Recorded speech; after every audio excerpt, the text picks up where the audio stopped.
Hi everyone, welcome back to Apps Academy. In this video, we are going to be learning how to change theme in Plex application. If you're looking to customize the look of your Plex app, then you can easily change the theme to light or dark. First of all, open your Plex application on your smartphone or your tablets. Once you're inside the home page, make sure that you're also logged in and go ahead and tap on your profile icon at the top right corner. Now, from the expanded menu, click Settings. Under the Settings tab, click on Experience. Under Experience, select Theme and you can go ahead and select between the themes available. There are currently only two different themes available for Plex, that is dark and high contrast.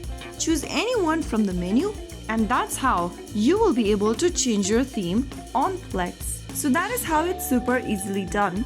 If you found the video helpful, don't forget to like, share and subscribe to our channel. I will be back again in the next episode. Thank you for watching.